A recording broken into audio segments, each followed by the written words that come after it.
Most plans fall in the first hour. Your job isn't to have a perfect plan, your job is still to be standing when it falls apart. That's the idea at the centre of my zombie RTS. And in this episode, I want to dig into what that actually means, why I designed the game around it, and why it's turning out to be harder to build than I expected. There's a distinction in military doctrine between strategy and tactics. Tactics is how you take the hill. Strategy is why you take the hill. Two different levels of decision making, two different jobs, two different people responsible for each. Most games collapse that distinction. You're the commander and the soldier. You're deciding why to take the hill and personally clearing every trench on the way up. That's not command, that's just control with a fancier title. I want to talk about the generals at the Somme for a second, not to relitigate the history, but because it illustrates the problem clearly. On the first day, most of the plans had failed within the first hour. The generals coordinating the operation didn't know that for another 24 hours. By the time accurate information reached the people, with the authority to act on it, the situation had already moved on. That gap between decision and information, between plan and reality, is where command actually lives. My zombie RTS puts you in that gap. You're not on the ground, you're in the operations center, looking at a real-time tactical display. You can see what's happening as it happens. Unlike the generals at the Somme, you have information. What you don't have is direct control, and that's intentional.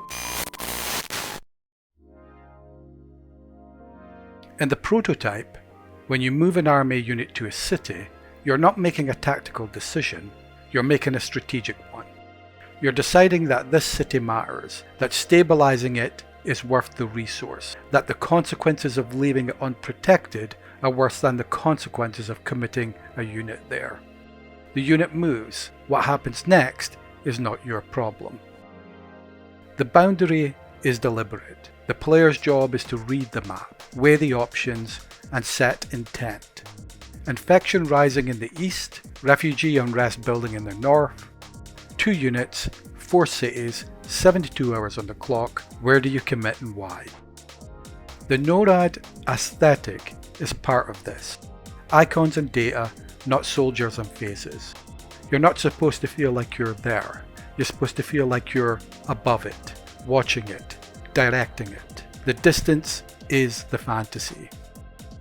Keeping the player at the level of abstraction is harder to design than it sounds. Every time I look at the prototype, I find myself asking what else the player should be able to do. Should they be able to call in a specific response when a horde breaches a perimeter? Should they be able to prioritize one city over another when resources are stretched? Each of those questions is really asking the same thing. Where is the line between strategy and tactics? And am I keeping the player on the right side of it? Here's the question I haven't solved yet. When the plan falls apart in real time, what can the player actually do? At the Somme, the answer was essentially nothing. Information was too slow, authority was too centralized, and the situation moved faster than the decision loop could follow. That's a tragedy of a specific historical moment.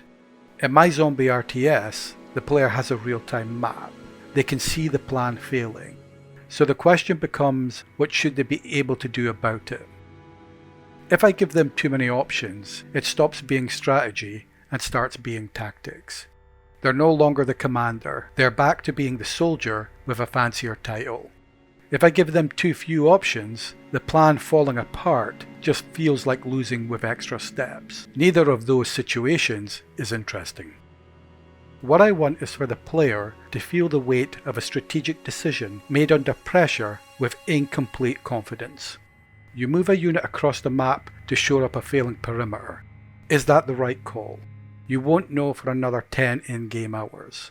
Meanwhile, something else is developing in the west. Do you hold your position or react?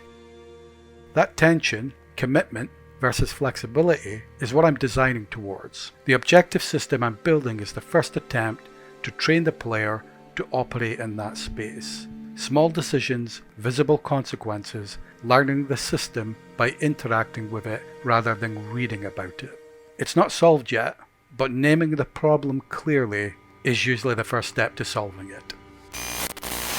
Next episode, I'll be showing the objective system in the prototype for the first time. Early days, but the pieces are starting to come together. If any of this connects with something you've played or something you've built, I'd like to hear about it in the comments. See you next week.